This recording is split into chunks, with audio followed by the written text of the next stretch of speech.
पहला शमूएल 30 उसकी 6 आयत को मैं पढ़ूंगा स्क्रीन के ऊपर। नीति वचन 26 उसकी 27 आयत को आप नोट करेंगे। प्रेरितों के काम 12 उसकी 1 से लेके 8 आयत तक, इसको भी स्क्रीन के ऊपर हम पढ़ेंगे।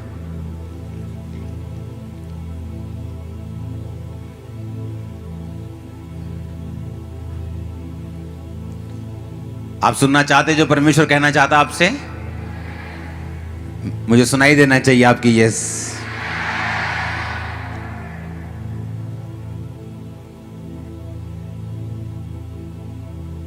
एक बार एक व्यक्ति ने, इसकी बेस, इसकी आवाज कम करो, कुछ लोगों से नफरत करता था वो, और उसने आग लगाने के लिए उनके घरों को, क्योंकि वो जंगल के करीब था, तो उसने हवा देखी कि हवा इधर को है और सभी विरोधियों के घर इधर को हैं, तो उसने आग लगा दी जंगल में। और वो जगह जगह आग लगाता गया और आगे बढ़ता गया। जब जंगल में आग लग गई, उसे मालूम हो गया कि अब आग लग गई है, मुझे और आग लगाने की जरूरत नहीं। अगर मैं और आग लगाऊंगा तो खुद जल सकता हूं। तो वो चुप करके बैठ गया और देखने लगा। जब किसी ने पूछा तो आग अब आग क्यों नहीं लगा रहा, क्योंकि उसे मालूम था अब वो आग लगा चुका है और अब आग अपने आप फैलती जाएगी, जैसे जैसे हवा इधर को है तो आग लगती जाएगी।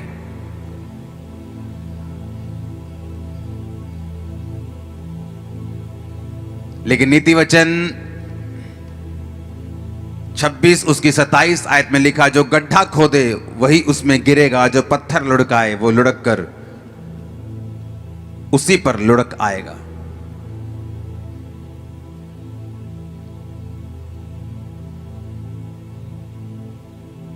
उसे यह मालूम नहीं था कि उसने हवा देखकर आग तो लगा दी है, लेकिन हवाओं के ऊपर जो कंट्रोल है वो हमारा परमेश्वर रखता है।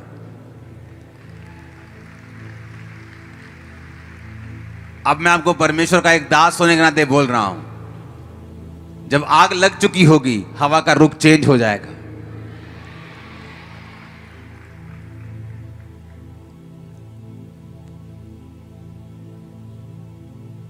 क्योंकि अगर आप लोग लड़ने वाले नहीं हैं हथियारों से, इसका मतलब यह नहीं है कि तुम्हारा परमेश्वर लड़ने वाला नहीं है।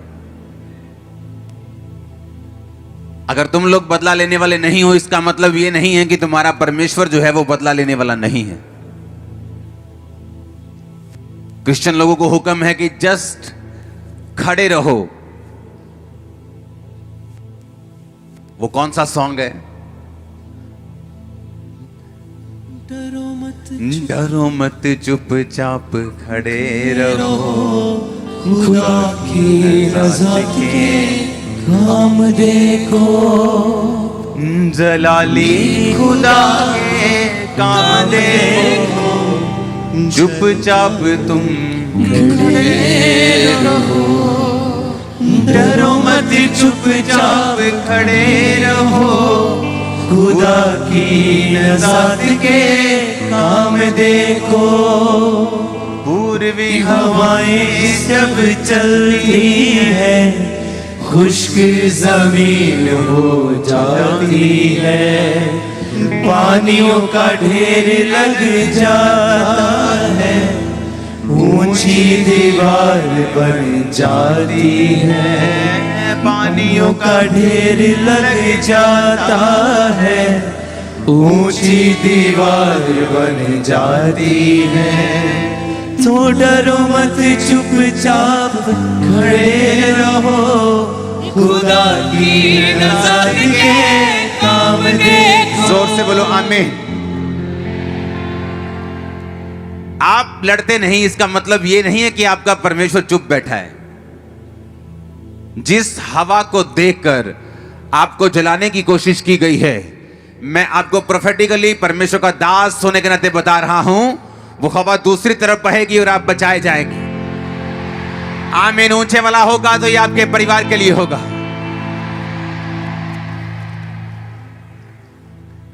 क्योंकि अगर आप लड़ने वाले नहीं हैं, इसका मतलब ये नहीं है कि आपका परमेश्वर लड़ने वाला नहीं है। हालेलुया। मसीही संदेश को, क्रिश्चियनिटी को दबाने की कोशिश अब से नहीं, 2000 साल से होती आ रही है और आज तक कामयाब नहीं हुई। इस सच्चाई को करप्ट करने की कोशिश की गई, इसको खराब करने की कोशिश की गई, इसको दबाने की कोशिश की गई, लेकिन ये कभी दबी नहीं। इसका कारण यह है क्रिश्चियन लोग लड़ते नहीं, वो अपने खुदा पर भरोसा रखते हैं और उनका खुदा उनको कभी निराश नहीं करता, वो उनको कभी छोड़ता नहीं, कभी त्यागता नहीं। आमीन। लोगों को लगता है कि क्रिश्चियनिटी एक धर्म है। बाइबल कहती है कि एक भी जगह पर ईसाई धर्म का जिक्र तक, शब्द तक बाइबल में नहीं है। क्रिश्चियनिटी एक धर्म नहीं, ये एक सच्चाई है, एक धार्मिकता है, ये परमेश्वर के साथ संबंध है। इसे कोई शैतान की ताकत ना रोक पाई थी, ना है, ना कभी रोक पाएगी। जो कुछ भी हो रहा है आप लोगों की भलाई के लिए हो रहा है, सुसमाचार को फैलाने के लिए हो रहा है, आपके विश्वास को स्ट्रॉन्ग करने के लिए हो रहा है। अगर आप बादलों को देख रहे हैं जो आपके सामने मौजूद है, एक आंधी के, एक तूफान के, एक बारिश के रूप में, यीशु मसीह के नाम में वो टाइम आने वाला है जब पूरी तरह से मौसम साफ होने वाला है और आप आगे बढ़ने वाले हैं। आमीन। ऊंचा तो ये बरकत आपकी है। हर एक समय, हर एक चीज का बाइबल कहती है एक समय है। बोने का समय, बोने हुए को उखाड़ने का समय, रोने का समय और खुश होने का समय, नाचने का समय, विलाप का समय। बाइबल कहती है हर एक चीज का एक समय है।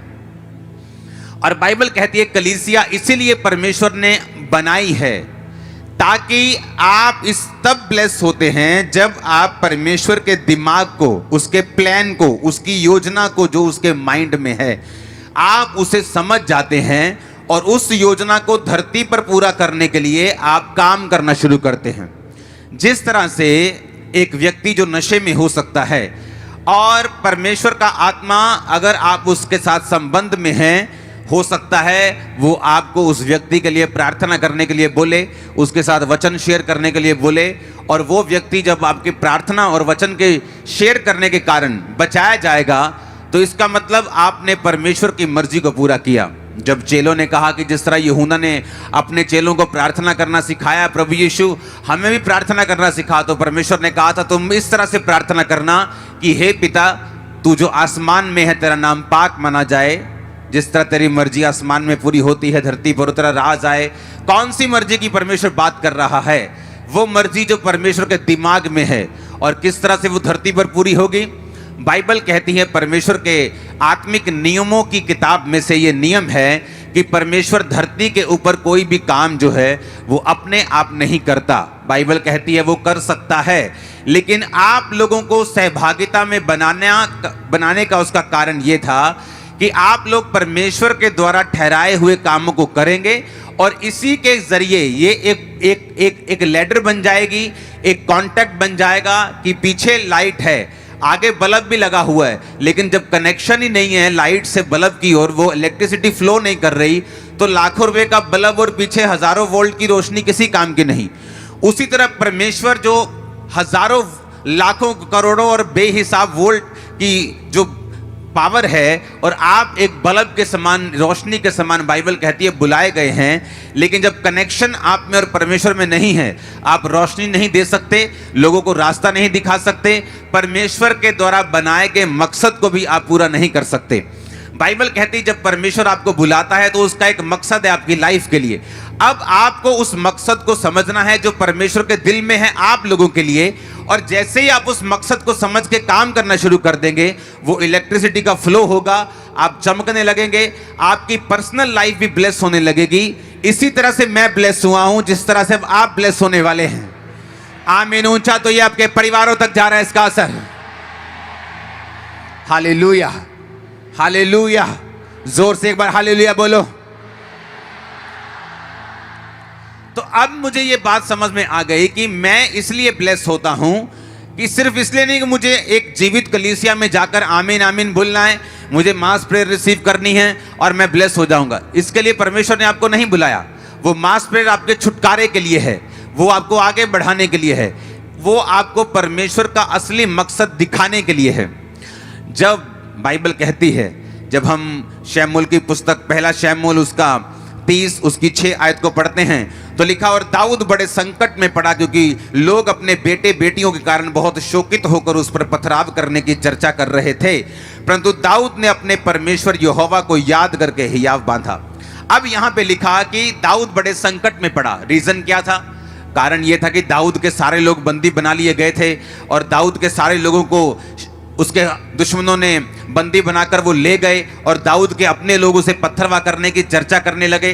अब दाऊद यहां पर बाइबल कहती है कि परमेश्वर यहोवा को याद करके उसने हौसला बांधा, उसने हियाव बांधा।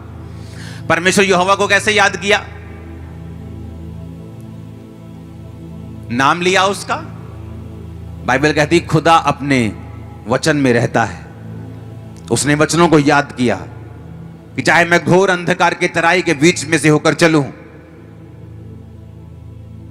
मृत्यु की वादियों में से होकर चलूं, पानी में से होकर चलूं, तो मुझे वो डुबो ना पाएगा। मौत की वादी मुझे मार ना पाएगी, आग मुझे जला ना पाएगी। बाइबल कहती उसने परमेश्वर के वचनों को याद करके हियाव बांधा। जब आपके आसपास का माहौल डर वाला है या आपके आसपास का माहौल कंफ्यूजन भरा है, बेचैनी से भरा हुआ है, और अगर आप बाइबल नहीं पढ़ते आप कभी भी छुटकारा नहीं पाएंगे। जिस चर्च में आप जाते हैं, अगर उस चर्च का जो सरमन, उसका वचन आपको बाइबल पढ़ने और खुद प्रार्थना करने को प्रेरित नहीं करता, तो आप गलत सरमन सुन रहे हैं।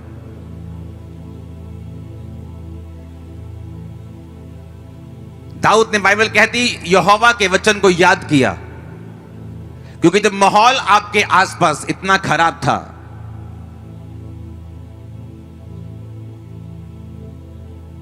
तो बाइबल कहती है कि दाऊद ने यहोवा के वचन को याद किया, स्मरण किया और हियाव बांधा, और उसके वचन को याद करके दाऊद ने अपने मन में मनन करके परमेश्वर में हियाव बांधकर आगे बढ़ा और वो बचाया गया। जब विरोध होता है, आपकी लाइफ में कुछ परीक्षाएं आती हैं, या बीमारी की एंट्री होती है, या कुछ परीक्षा की एंट्री होती जो परमेश्वर की ओर से है, सबसे अधिक जो आपको उस समय चाहिए वो परमेश्वर का वचन है।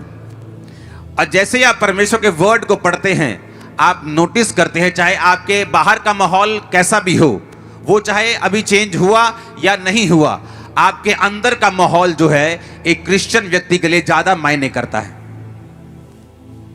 जब अंदर का माहौल हिलता है तो आप डूबते हैं।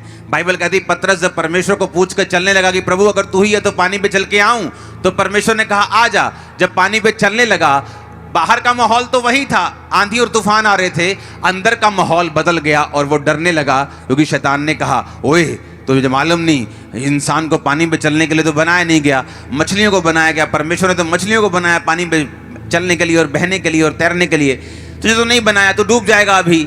और जैसे ही उसने शैतान की बातों की ओर ध्यान दिया, शैतान भी वचन का प्रयोग करता है, वो भी वचन में क्या लिखा है उसको आपके खिलाफ प्रयोग करने की कोशिश करता है। और जब आप लोगों में वचन नहीं होता, आप उसकी बातों पे यकीन करते हैं, और बहुत से लोग परमेश्वर की उस योजना को समझ नहीं पाते और उसे पूरा नहीं कर पाते।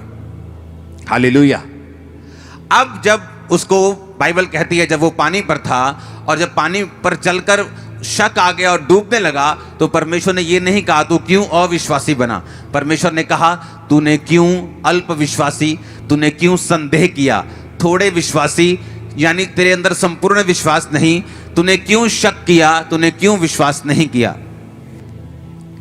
दाऊद ने परमेश्वर के वचन को याद करके, बाइबल कहती है, हौसला बांधा, हियाव बांधा।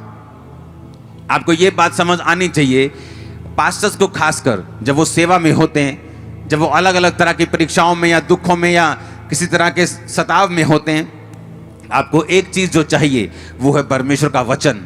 आप जैसे ही परमेश्वर के वचन में जाते हैं, एक रेस्ट, एक विश्राम जो है आपकी स्पिरिट में एंटर करता है।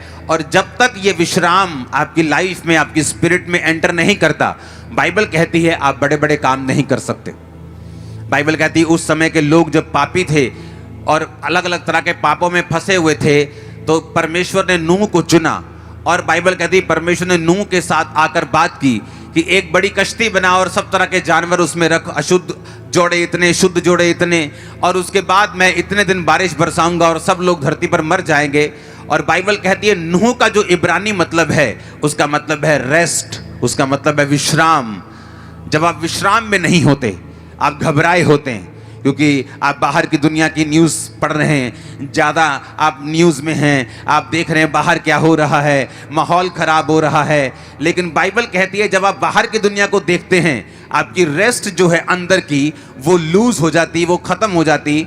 और जिस दिन आपका विश्राम जो है वो ख़त्म होता है, परमेश्वर आपको इस्तेमाल तो कर सकता है लेकिन बड़े कामों के लिए आपको इस्तेमाल नहीं कर सकता, क्योंकि परमेश्वर को बड़े कामों में आपको इस्तेमाल करने के लिए एक विश्राम में, रेस्ट में, जो आदमी, जो औरत, जो खुदा का दास, दासी, विश्वासी, विश्वासनी रेस्ट में हो, आराम में हो।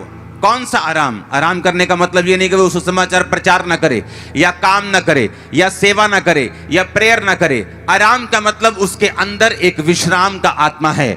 वो घबराया हुआ नहीं, वो डरा हुआ नहीं, उसे मालूम उसका परमेश्वर उसके साथ है। उसे मालूम इस आंधी तूफानों के आगे एक सनी डे उसका इंतजार कर रहा है। उसको मालूम है एक बड़ी टेस्टिमनी उसका इंतजार कर रही है। उसको मालूम है ग्लोरियस डेज उसका इंतजार कर रहे हैं। ओ आमीन, ऊंचा चाहिए मैंने कहा। उसे मालूम है दीर्घायु उसका इंतजार कर रही है। उसको मालूम है उसके बच्चों की साल्वेशन उसका इंतजार कर रही, उसको वो मालूम है, क्योंकि बाइबल कहती है वो विश्राम में जो रहता है, जो रेस्ट में है। बाइबल कहती है नूह के साथ परमेश्वर ने बात की। आप बोलते परमेश्वर मुझसे बात करे, इतने अनरेस्टेड बंदे से परमेश्वर बात नहीं कर सकता। अगर वो अनरेस्टेड है, विश्राम में नहीं है, क्यों? क्योंकि उसकी हीलिंग नहीं हो रही। हर टाइम वो हीलिंग के लिए प्रेयर कर रहा है, हर टाइम हीलिंग के बारे में सोच रहे हैं, हर टाइम मास प्रेयर में भी हीलिंग के बारे में सोच रहे हैं, हर टाइम पर्सनल प्रेयर में भी हीलिंग के बारे में सोच रहे हैं। उसके बच्चा नहीं है, हर टाइम वो बच्चे के बारे में सोच रहे हैं। परमेश्वर को मानूं नहीं, मैं मानूंगा नहीं, कोई बात नहीं। हर टाइम अगर इसी बारे में वो सोच रहा है, इसका मतलब उसके अंदर रेस्ट की कमी है, विश्राम की कमी है। और बाइबल बताती है अगर परमेश्वर ने आपकी जिंदगी से बड़े काम करने हैं, खासकर पास्टर्स की लाइफ से, आपकी लाइफ से, विश्वासियों की जिंदगियों से, तो आपके अंदर विश्राम होना बहुत ही जरूरी है। बाइबल कहती नूह एक विश्राम, रेस्ट में था। नूह का मतलब है रेस्ट, नूह का मतलब है विश्राम। नूह का नाम का मतलब रेस्ट था। लेकिन जब तक नूह असली रेस्ट में नहीं आया, परमेश्वर ने उससे भी बात नहीं की। जब नूह खुद रेस्ट में आ गया, अपने नाम का मतलब अपनी जिंदगी में पूरा किया, तो परमेश्वर ने उससे बात की, नूह अब मैं इन लोगों को नाश करने वाला हूं। अब एक बड़ा तूफान आएगा, एक बड़ी बारिश आएगी और सब लोग नाश हो जाएंगे। और परमेश्वर ने उससे बात की जो आत्मिक विश्राम में था। आपका आत्मिक विश्राम खत्म हो सकता है ज्यादा टीवी देखने से, ज़्यादा फेसबुक देखने से, ज़्यादा दुनियावी बातों में खोने से, प्रार्थना ना करने से, बाइबल ना पढ़ने से। बाइबल सुनना, वचन सुनना अच्छी बात है, लेकिन बाइबल पढ़ना बहुत ज़्यादा ज़रूरी है। खुद वचन को पढ़ना सबसे ज़्यादा ज़रूरी है, सबसे अधिक इंपॉर्टेंट है खुद वर्ड को पढ़ना। आप अगर वचन सिर्फ सुनते हैं और पढ़ते नहीं, तो भी एक अनकम्प्लीटनेस, एक अधूरापन सा आपकी लाइफ में, एक हल्की सी बेचैनी, पूरी बेचैनी नहीं, आपकी लाइफ में हमेशा रहेगी, क्योंकि आप वचन को सुन रहे हैं लेकिन पढ़ नहीं रहे। जो लोग सुनते भी नहीं, पढ़ते भी नहीं, वो तो बेचैन रहते हैं, उसमें कोई शक नहीं। उनको ना तो अपने फ्यूचर का पता है, ना वो उनको डर है कि मेरे को कैंसर ना हो जाए, मेरे को बीमारियां ना हो जाएं, मेरे को ये ना हो जाए। वो हर टाइम डरा रहता है, क्योंकि बाइबल कहती है वो विश्राम में नहीं है और परमेश्वर के साथ सहभागिता में नहीं है। लेकिन अगर एक व्यक्ति बाइबल पढ़ रहा है, हाँ, और सुन भी रहा है, क्योंकि सुनना भी जरूरी है, सिर्फ पढ़ना जरूरी नहीं है। क्योंकि अगर आप सिर्फ बाइबल पढ़ते रहें तो बाइबल के प्रकाश आपके ऊपर उतरने बंद हो जाते हैं। अगर आप एक ऐसे व्यक्ति को नहीं सुनते जिसके ऊपर परमेश्वर ने बाइबल के प्रकाशों को किया हुआ है, जब एक प्रकाश पाया हुआ व्यक्ति आपको प्रीच करता है, तो सडनली परमेश्वर आपकी स्पिरिचुअल आइज को भी ओपन करता है कि जब आप बाइबल पढ़ेंगे, आप भी उसी मसीह के साथ बाइबल पढ़ पाएंगे जिस मसीह के साथ मैं आपको प्रीच कर रहा हूं, जिस मसीह के साथ मैं पढ़ रहा हूं, जिस आत्मिक आंखों के साथ मैं पढ़ रहा हूं।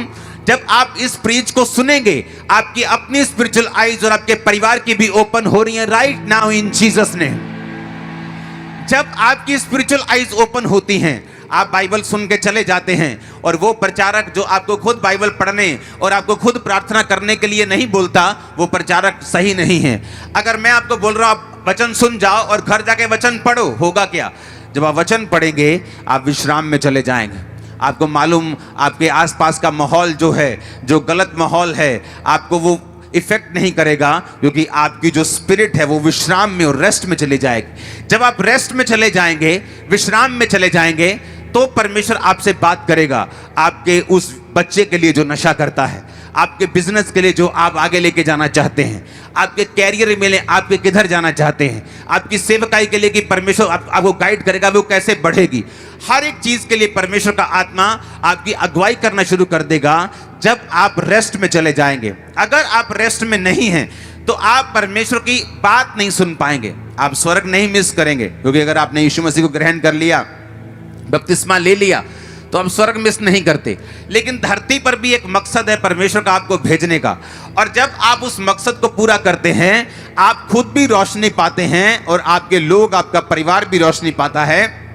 इसलिए परमेश्वर ने कहा तू बच, तेरा घराना बचाया जाएगा। क्योंकि जब तू कनेक्शन कर लेगा और तू जग जाएगा, तू ऑन हो जाएगा, तेरे लोग भी रोशनी पाएंगे, तेरा परिवार भी रोशनी पाएगा, तेरे बच्चे भी रोशनी पाएंगे, तेरा भाई भी रोशनी पाएगा, क्योंकि तू मेरे साथ कनेक्टेड हो चुका है। आमीन। अब अगर आपका कलीसिया में जन्म हुआ है और आप परमेश्वर, बाइबल कहती है जिस तरह से आप परमेश्वर के भवन में लगाए जाएंगे, रोपे जाएंगे और बढ़ाए जाएंगे। हर एक विश्वासी अकेला नहीं लगाया जा सकता। अगर आप सोच रहे हैं कि आप विश्वासी हैं, आप क्रिश्चियन, आप घर बैठ के प्रार्थना कर लेंगे, बाइबल पढ़ लेंगे, आप बिल्कुल रॉन्ग है 100%। बाइबल कहती, पौलुस ने कहा तुम कलीसियाओं की रीति के अनुसार इकट्ठे होना ना छोड़ो। पहले शनिवार को इकट्ठे होते सब्त के दिन, अब संडे को इकट्ठे होते हैं ग्रेस के दिन। परमेश्वर ने उस ग्रेस को, उस सब्त को, उस जो व्यवस्था थी उसको ग्रेस में बदल के हमें संडे के दिन इकट्ठा होने के लिए बोला। और बाइबल कहती है वो रोज इकट्ठा होते थे। हम तो हफ्ते में 2 दिन इकट्ठा होते हैं और रात को हम रोज प्रेयर माउंटेन में इकट्ठा होते हैं। लेकिन बाइबल कहती है कि किस काम के लिए परमेश्वर ने आपको भवन में लगाया है।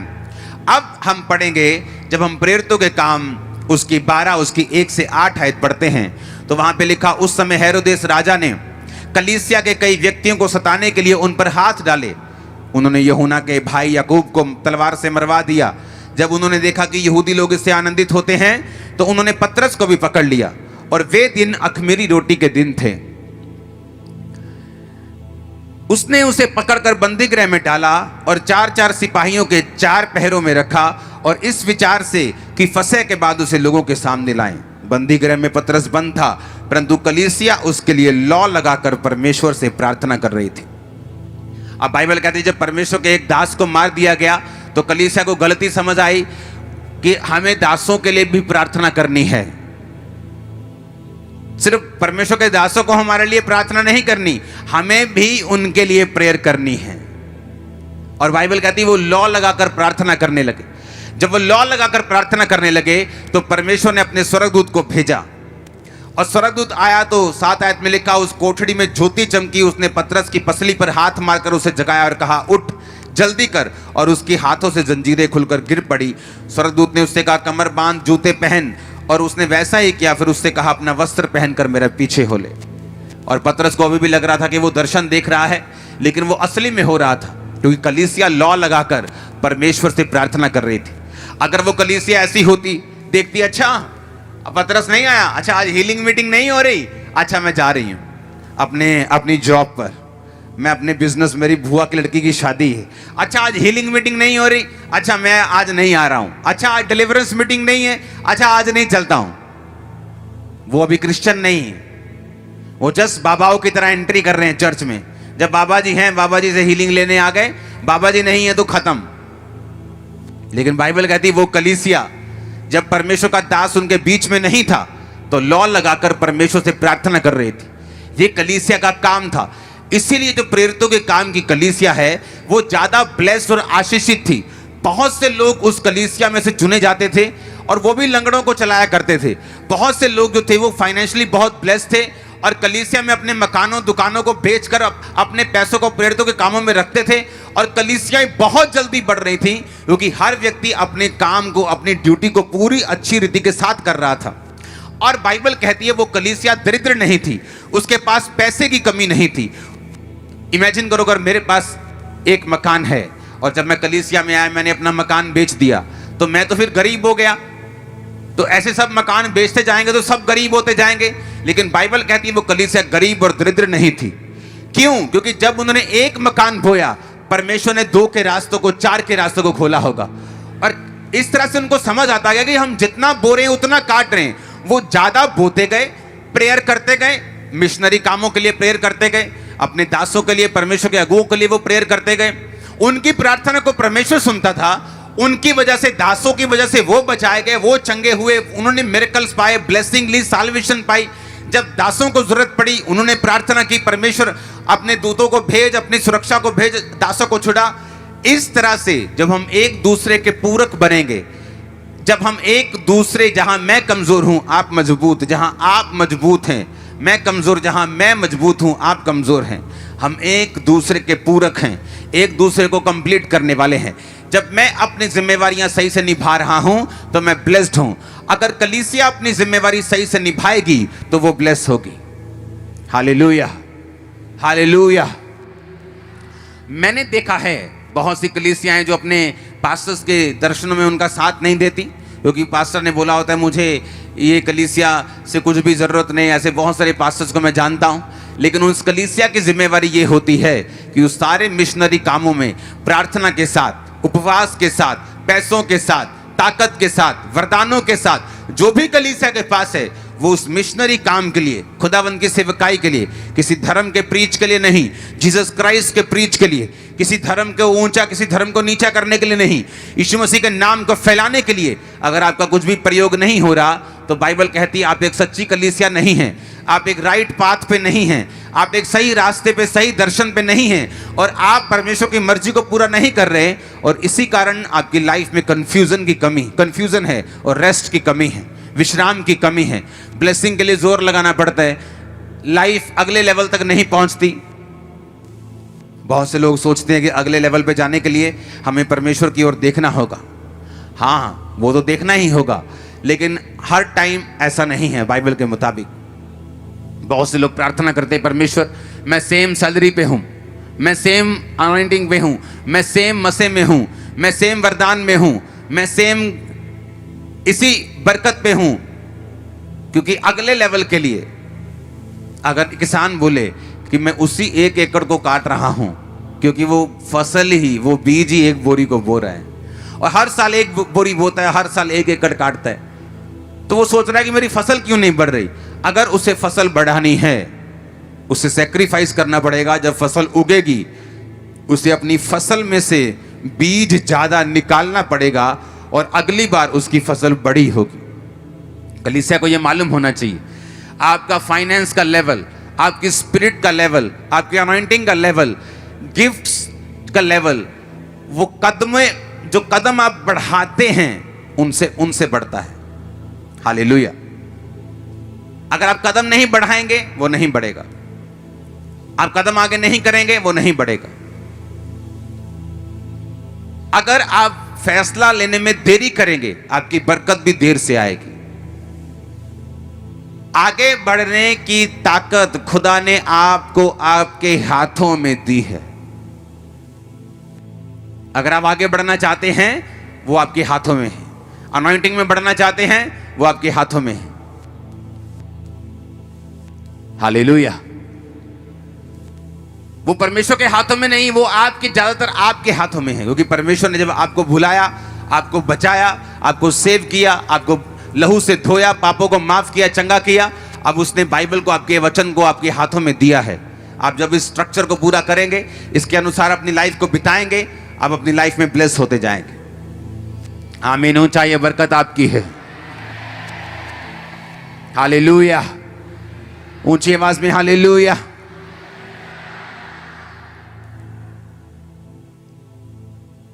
अपने पड़ोसी को बोलो वचन को याद कर। अपने पड़ोसी को बोलो वचन को याद करके ही या बांध।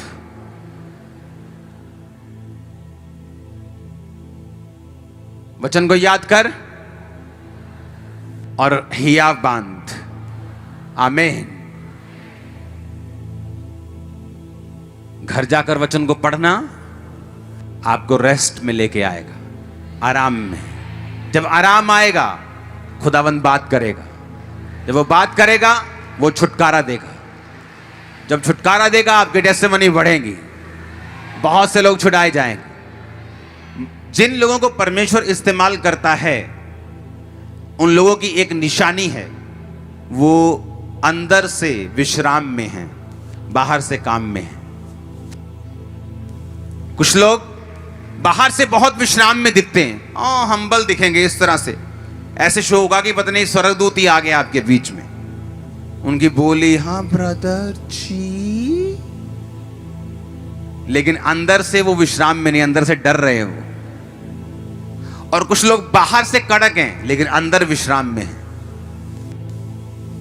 और वो ज्यादा काम कर रहे हैं।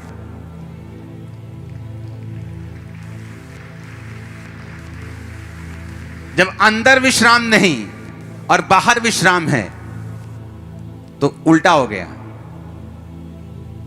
इसलिए वो देखने में सुनने में तो अच्छे लगते हैं लेकिन फ्रूटफुल नहीं, रिजल्ट नहीं।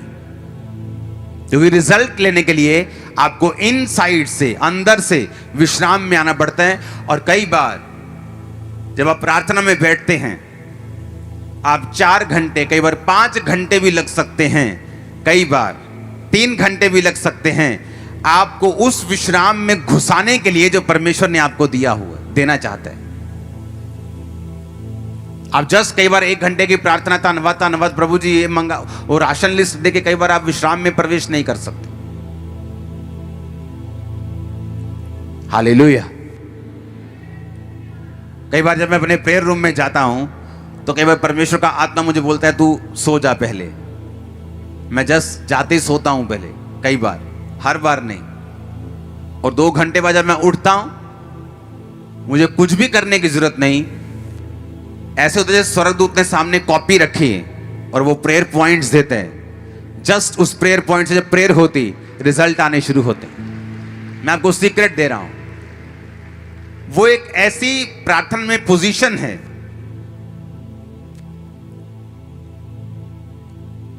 जो निशानेबाजी करते हैं लोग, वो समझेंगे कि आप हड़बड़ी में निशानेबाजी नहीं कर सकते। आप भाग भाग के निशानेबाजी, एक चीज, बड़ी चीज पे निशाना लगा सकते। अगर आपको पिन पॉइंट जिसे बोलते हैं बुल्स आई, जैसे कि वो आंख पे निशाना लगाना है, तो आपको अपने आप को बिल्कुल स्थिर करना पड़ेगा। अपनी कंप जो हाथ की है उसे भी कंट्रोल में करना पड़ेगा। हालेलुया। आप जब प्रेयर रूम में जाते हैं, जस्ट वेट करो, आप थैंक करो, आप प्रेज करो, आप कोई गीत सुनो परमेश्वर का, बाइबल पढ़ो। लेकिन एक ऐसा टाइम भी आता है जब परमेश्वर आपको झिला देता है, आपको एक्टिव कर देता है। उस टाइम फिर जो प्रेयर होती है वो बेस्ट प्रेयर होती है और वो रिजल्ट लेके आने वाली होती है। और कई बार मेरे लोग मुझे देखते हैं, मैं प्रार्थना रूम में गया हूं, मैं आया ही नहीं हूं रात भर, मैं 6-8 घंटे बाद आया हूं, 10 घंटे बाद आया हूं। क्योंकि वो टाइमिंग बड़ी इंपॉर्टेंट होती है जिस टाइम में परमेश्वर का आत्मा आपको स्थिर करता, हिलाता है। जिस तरह स्वर्गदूत आकर पानी को हिलाते थे और जब पानी हिलने के बाद जो लोग जाते थे वो हील हो जाते थे। हालेलुया। इन प्रैक्टिकल बातों पे अमल करो, जो आपको बताया गया इसको फॉलो करो। लाइफ सेम नहीं होगी, लाइफ सेम नहीं होगी, मैंने कहा। आमीन। जो भी आपको बताया गया उसे कवर करो। अगले थर्सडे स्पेशल प्रभु भोज और हीलिंग सर्विस होगी और अगले थर्सडे से एक खास प्रेयर की शुरुआत होगी जो लगातार 31 तक चलेगी, 31 दिसंबर नाइट तक। तो नेक्स्ट थर्सडे से इंपॉर्टेंट मीटिंग शुरू हो जाएंगी। हालेलुया। नवंबर में जो एक्शन कमेटी है उसकी लॉन्चिंग हो रही है, आपको उसके लिए प्रार्थना करनी है। और सब चीजें जो परमेश्वर अभी कर रहा है हाई लेवल पर, उसके लिए भी आपको प्रार्थना करनी है। आमीन।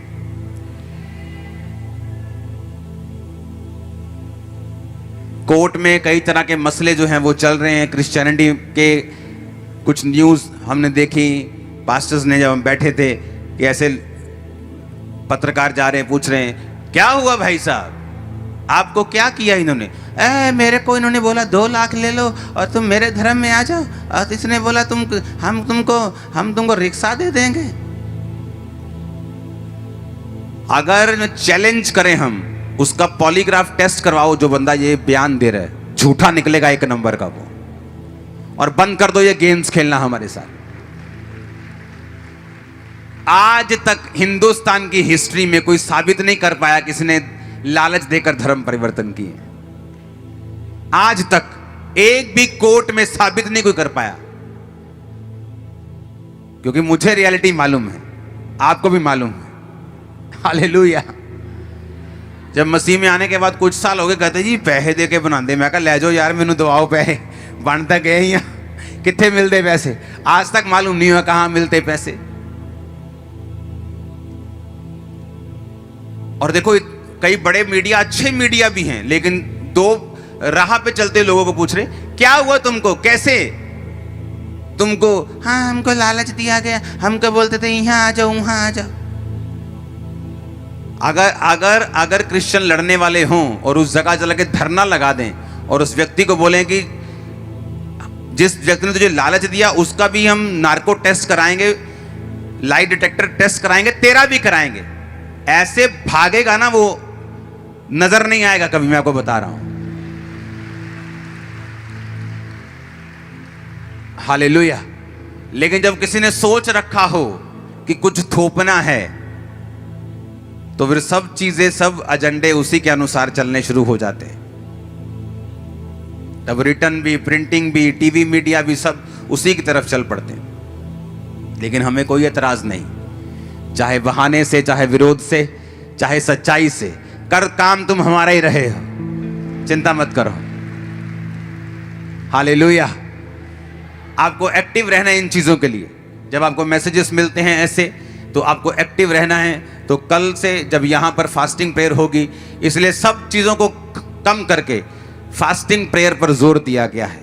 तो कल से जब फास्टिंग प्रेयर होगी, तो यहाँ की फास्टिंग प्रेयर कराने वाली टीम है, उसके साथ आप मेरी एक मीटिंग कराएंगे और उनको प्रेयर पॉइंट्स बताए जाएंगे, और कल आप मेरे बताए हुए प्रेयर पॉइंट्स के साथ आप प्रेयर करेंगे, जो आप लोग यहाँ पे आकर फास्टिंग प्रेयर करेंगे। Hallelujah, hallelujah. और कोशिश करेंगे उसको शायद हम 1 घंटा, आधा घंटा रोज लाइव करने की, ताकि लोग भी हमारे साथ प्रार्थना कर सकें। आमीन। और इन्हीं चीजों में आपकी ब्लेसिंग है, इन्हीं चीजों में आपकी आशीष है, कि जो परमेश्वर की राइट नाउ नीड है, उसके लोगों को जो जरूरत है, उसके अनुसार प्रेयर में जाना, ये आपको चाहिए। आमीन। और जब उसके अनुसार हम प्रार्थना करेंगे, हम बचाए जाएंगे, हम ब्लेस्ड भी होंगे। उसके अनुसार प्रार्थना करेंगे, परमेश्वर हमारी दिक्कतों को भी दूर करेगा, वो बीमारियों को भी दूर करेगा। क्योंकि एक्चुअल में परमेश्वर ने जो कुछ भी आपको देना है, वो अपनी मर्जी से देना है, और अपनी ग्लोरी के लिए देना है, और अपनी महिमा के लिए देना है, उसके नाम को ऊंचा करने के लिए देना है। God bless you all. वो आपको सेम ना रहने दे। आमीन। ऊंचा ये बरकत आपकी है।